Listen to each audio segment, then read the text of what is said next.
భజగోవిందం గ్రంథాన్ని మనకు అందించినటువంటి శ్రీ శంకర భగవత్పాదుల గురించి, అలాగే ఈ గ్రంథం ఏ పరిస్థితుల్లో శంకరాచార్యుల వారు చెప్పవలసి వచ్చిందో, అలాగే ఈ గ్రంథాన్ని గురించినటువంటి విశేషాలు నిన్న మనం చెప్పుకున్నాం. ఇప్పుడు ఈ రోజున మనం గ్రంథంలోకి ప్రవేశిస్తూ ఉన్నాం. మరి ఆ పల్లవి శ్లోకం చూడండి.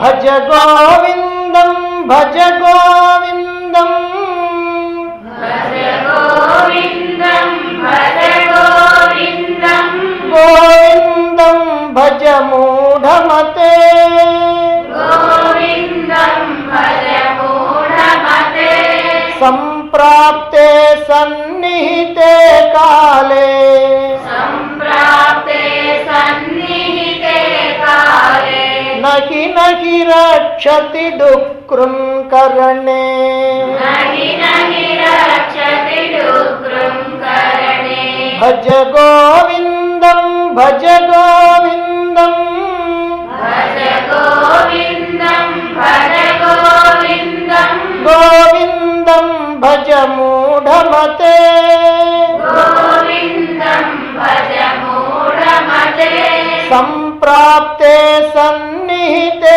కాలే సంప్రాప్తే సన్నిహితే కాలే నహి నహి రక్షతి డుక్రుంకరణే నహి నహి రక్షతి డుక్రుంకరణే భజ గోవిందం భజ గోవిందం భజించు గోవిందుణ్ణి భజించు గోవిందుణ్ణి.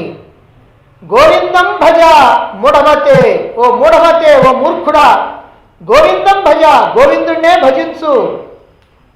ఎందుకంటే సంప్రాప్తే సన్నిహితే కాలే, మరణ సమయం కనుక సమీపించినట్లయితే డుక్రున్కరణే, ఈ డుక్రున్కరణే అనేటువంటి ఈ వ్యాకరణ పదం ఏదైతే ఉందో నహి నహి రక్షతి, నిన్ను రక్షించలేదు.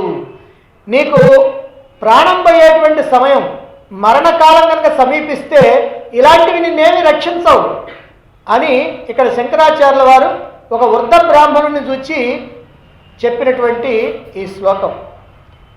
ఇక్కడ డుక్రున్కరణే అనేటువంటిది పాణిని అనేటువంటి మహర్షి రాసినటువంటి వ్యాకరణంలో ఉన్నటువంటి పదం.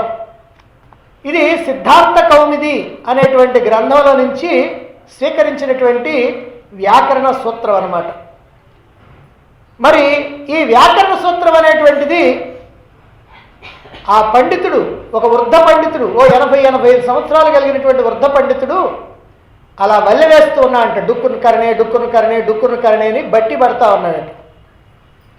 అసలు ఈ వ్యాకరణ సూత్రాల యొక్క అవసరం ఏమిటి, వీటి యొక్క అవసరం ఎంతవరకు ఉంది? ఈ వ్యాకరణ సూత్రం అనేటువంటిది ఎప్పుడో చిన్నప్పుడు, అంటే చిన్నతనంలో, అంటే విద్యాభ్యాసం చేసేటువంటి ప్రారంభ దశలో ఈ సూత్రాలన్నింటినీ కూడా వల్లెవేసి ఆ సూత్రాలను, వ్యాకరణ సూత్రాలను అర్థం చేసుకొని శాస్త్ర గ్రంథాల్లో చెప్పబడినటువంటి విషయాల్ని అవగాహన చేసుకోవడానికి ఉపయోగించుకోవాలి. అంటే ఈ వ్యాకరణ సూత్రాలు దేనికి ఉపయోగపడతాయి అంటే, గ్రంథాలను చదివినప్పుడు లేదా గ్రంథాలను విన్నప్పుడు అందులో ఉన్నటువంటి పదాలు మనకి బాగా అవగాహన కావటానికి ఈ వ్యాకరణం చక్కగా ఉపయోగపడుద్ది. మరైతే ఈ వ్యాకరణ సూత్రాలని ఈ వృద్ధాప్యంలో, అందర మరణకాలం సమీపించే సమయంలో, ఇంకా 4 ఏళ్ళో 5 ఏళ్ళో 10 ఏళ్ళకో మరణం సమీపించేటువంటి సమయంలో ఇంకా ఈ వ్యాకరణ సూత్రాలతో ఇంకా పనే ఉంది. ఈ సూత్రాన్ని వెళ్ళవేస్తున్నటువంటి ఆ వృద్ధ పండితుడిని చూడగానే శంకరాచార్యుల వారికి జాలి వేసింది. ఎందుకయ్యా జాలి అని అంటే, ఎప్పుడో బాల్యంలో ఈ వ్యాకరణ సూత్రాలని వల్లెవేస్తూ ఉండాలి.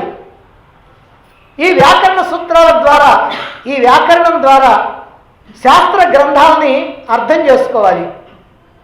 ఆ తర్వాత అర్థం చేసుకున్నటువంటి ఆ శాస్త్ర గ్రంథాల్లో ఉన్నటువంటి విషయం ఏదైతే ఉందో దాన్ని అనుభవంలోకి తెచ్చుకోవడం కోసం సాధనలు చేయాలి. అలా చేసి మోక్ష ప్రాప్తికి ప్రయత్నించాలి, మోక్షం కోసం ప్రయత్నించాలి. ఎందుకంటే సమస్తమైనటువంటి మానవుల యొక్క పరమ లక్ష్యం మోక్షమే. మోక్షం కన్నా వేరే మానవుడికి ఇంకేం అక్కర్లా. ఒకవేళ ఇంకా దేనికోసమన్నా ప్రయత్నం చేస్తే మళ్ళీ మళ్ళీ జన్మించాల్సిందే, మళ్ళీ మళ్ళీ చావాల్సిందే. ఈ మళ్ళీ మళ్ళీ జన్మించడం, మళ్ళీ మళ్ళీ చావటం, ఈ జనన మరణ చక్రంలో ఇరుక్కోవాల్సిందే. అలా కాకుండా శాశ్వతమైనటువంటి ఆనందాన్ని పొందాలంటే ఆ మోక్ష స్థితిలో, స్వస్థితిలో, ఆనంద స్థితిలో అలా నిలిచిపోవాలి. అలా నిలవాలి అని అంటే శాస్త్రాన్ని తెలుసుకోవాలి.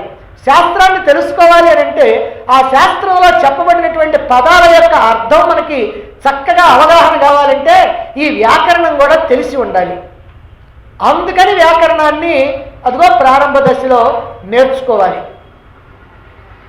అంతే తప్ప ఏదో వృద్ధాప్యం వచ్చిన తర్వాత, జీవితం అంతా అయిపోయి ఇక చిట్ట చివరి దశ వచ్చిన తర్వాత ఇప్పుడు కూడా ఇంకా వ్యాకరణ సూత్రాలని వల్లివేస్తూ ఉంటే, ఇప్పుడు కూడా 2 1 2 2 2 లాగానే రెండో ఎక్కంగానే చదువుకుంటా ఉంటే వాడికి ఏం ప్రయోజనం?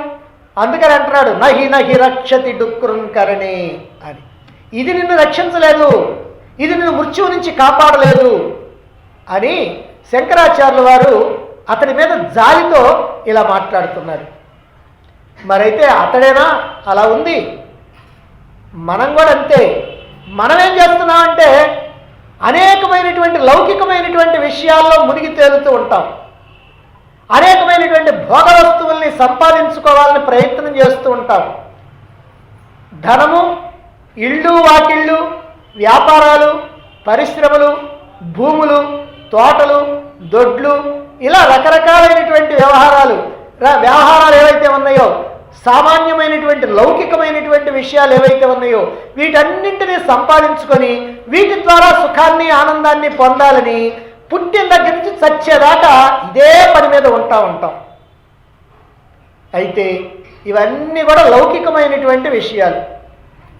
మరి ఈ లౌకిక విషయమైనటువంటి విషయాల గురించి చివరిదాకా ఇదే కనుక ఆలోచిస్తూ ఉంటే, వీటి కోసమే ప్రయత్నం చేస్తూ ఉంటే మరి జీవితాన్ని సార్థకం చేసుకునేది ఎప్పుడు? ప్రాణ ప్రయాణ కాలంలో, అంటే ప్రాణం పోయేటువంటి దశలో ఈ దేహాన్ని ఇక్కడ వదిలిపెట్టి జీవుడు ప్రయాణం చేస్తాడు. ఈ దేహం ఇక్కడే వదిలిపెడతాడు. ఈ దేహాన్ని ఇంతకాలం వాడుకున్నటువంటి జీవుడు ఎవరైతే ఉన్నారో ఆ జీవుడు ప్రయాణం చేస్తుంటాడు. మరి ఆ ప్రయాణంలో ఇతడికి ఏమున్నది? ఆ రక్షణగా ఆ ప్రయాణము భత్యం ఏముంది? దాన్ని ఏమి సంపాదించుకున్నాడు? ఇక్కడ సంపాదించుకున్నటువంటివి ఏవైతే ఉన్నాయో అవన్నీ ఇక్కడే వదిలిపెట్టి పోవాలి.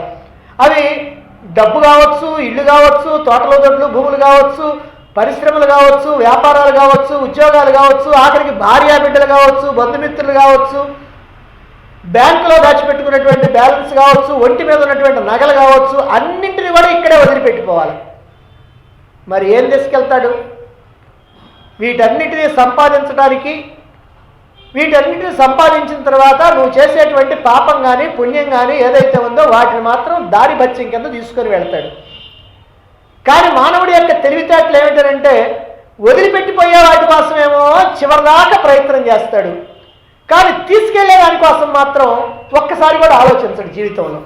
ఇది దౌర్భాగ్యం, మానవుడి యొక్క దౌర్భాగ్యం. మనతో పాటు వచ్చేదేమిటా అని ఒక్కసారి కూడా ఆలోచించడు. మనం వదిలిపెట్టిపోయే ఏవైతే ఉన్నాయో అవి వదిలిపెట్టిపోయాయని తెలిసినప్పటికీ కూడా వాటి కోసమే ప్రయత్నం చేస్తూ ఉంటాడు. మనిషి ఈ ప్రపంచంలోకి వచ్చి పడిన తర్వాత ఎప్పుడో ఒకప్పుడు ఈ ప్రపంచాన్ని వదిలిపెట్టి పోవాల్సిందే. ఆయుష్ అనేటువంటిది చాలా చిన్నది. మరి వచ్చేటప్పుడేమో ఒట్టి చేతులతో వస్తాం, మరి పోయేటప్పుడు కూడా అంతే ఒట్టి చేతులతోటే పోతుంటాం. మరి ఈ జీవితం ఉండగానే మన యొక్క శరీరం చక్కగా పనిచేస్తూ ఉన్నప్పుడే, అవయవాలన్నీ బాగా పనిచేస్తూ ఉన్నప్పుడే, మన యొక్క మనోబుద్ధులన్నీ కూడా నిర్మలంగా పనిచేస్తూ ఉన్నప్పుడే, అప్పుడే ఈ జీవితానికి సార్థకత ఏమిటి అని ఆలోచించి ఈ జీవిత సార్థక్యాన్ని గురించి ఆలోచించాలి. ఆ మార్గంలో మనం ప్రయాణం చేయాలి. ఆ అందుకోవాల్సినటువంటి లక్ష్యాన్ని, ఆ పరమ లక్ష్యాన్ని, ఆ మోక్షాన్ని అందుకోవటం కోసం కనీసం ప్రయత్నం అన్నా చేయాలి. అలా కాకుండా కేవలం ఈ లౌకికమైనటువంటి విషయాలు, భోగాలు వీటిట్లో కనుక మునిగిపోయినట్లయితే జన్మ కాస్త ముగిసిపోతుంది, ఈ జన్మ కాస్త వృధా అయిపోతుంది. ఎందుకోసమైతే ఈ మానవ దేహాన్ని తీసుకొని వచ్చామో ఆ పని కాస్త నెరవేర్చకుండానే మన యొక్క జీవితం కాస్త ముగిసిపోతుంది.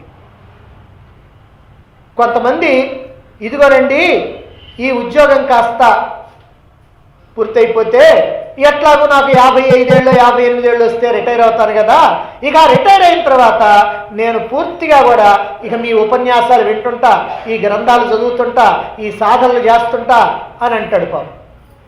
పాపం ఏం చేస్తాడు ఆయన? రిటైర్ కావాలంట. టైర్ అయి రిటైర్ అవుతాడు. రిటైర్ అయిన తర్వాత ఏం చేస్తాడంటే రీటైర్ కావడానికి చూస్తాడు మళ్ళీ.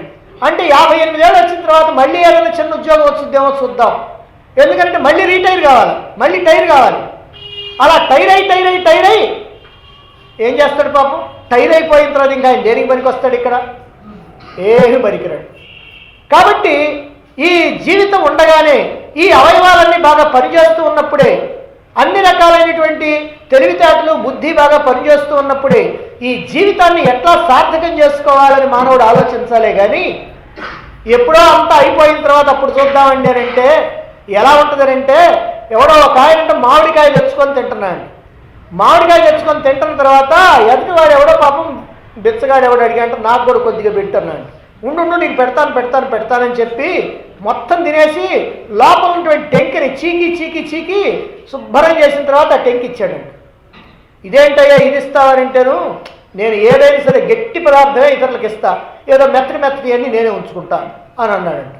అదిగో ఆ ప్రకారంగా నీకున్న శక్తియుక్తులన్నీనేమో ఈ లౌకికమైనటువంటి విషయాలకు ఉపయోగించుకుంటావా, భగవంతుడికి సంబంధమైనటువంటి విషయాలు వస్తేనేమో ఎప్పుడో చిట్టు చివరిలో చూసుకుందామని అంటావా? ఆ చిట్టు చివరిలో నువ్వు చూసుకోవడానికి ఏముంది? కళ్ళేమో పనిచేయవు, చెవులేమో వినపడవు, కాళ్ళేమో కదలడానికి పనికిరావు, కూర్చోడానికేమో నడువులు నిలవు, మోకాళ్ళేమో నొప్పులు, ఇంకేం చేస్తావు అప్పుడు? కనుక నువ్వు ఎప్పుడు చేయాలనో, ఎప్పుడు ఈ జీవిత సార్థక్యం కోసం ప్రయత్నం చేయాలనో అదిగో అప్పుడే చెయ్యాలి. అందుకే ఇక్కడ శంకరాచార్యుల వారు హెచ్చరిక చేస్తున్నారు. ఏమని హెచ్చరిక చేస్తున్నారు? మరణకాలం సమీపించినప్పుడు ఈ వ్యాకరణ సూత్రాలు ఏవి కూడా నిన్ను మృత్యువు నుంచి రక్షించలేవయ్యా అని. నహి రక్షతి డుక్కురుంకరణే. కాబట్టి ఇవేవి కూడా నిన్ను రక్షించలేవు. సంప్రాప్తే సన్నిహితే కాలే. ఈ మృత్యు ఎప్పుడు కూడా నీకు సన్నిహితంగా ఉంటుంది. ఎప్పుడెప్పుడు నిన్ను కబలిద్దామని చెప్పి నీ వెనక నీడలాగా వస్తూ ఉంటుంది. ఎప్పుడు అవకాశం వస్తే అప్పుడు టక్కన కబలించేస్తుంది. అటువంటి సన్నిహితంగా ఉన్నటువంటి ఈ మృత్యు ఏదైతే ఉందో అది వచ్చిందాకా ఆగకుండా నువ్వు చేయవలసిందేమిటో నువ్వు ఇక్కడ చెయ్యాలి అని. ఆ పండితుడు అలాగైతే మరి మనం ఏం చేస్తున్నాం? మరణకాలం సమీపించినా, అలా సమీపిస్తుందని అనుకున్నా, వృద్ధాప్యం వచ్చినా ఈ లౌకికమైనటువంటి విషయాల కోసము, వస్తువుల కోసము, భార్యాబిడ్డల కోసము, తల్లిదండ్రుల కోసము, ఇళ్ళు వాకిళ్ళ కోసము, బ్యాంక్ బ్యాలెన్సుల కోసము, ఇండస్ట్రీల కోసము, వృత్తుల కోసము, విద్యల కోసము, భోగ్య వస్తువుల కోసం, ఇదిగో వీటి కోసం ప్రయత్నం చేస్తూ ఉన్నాం.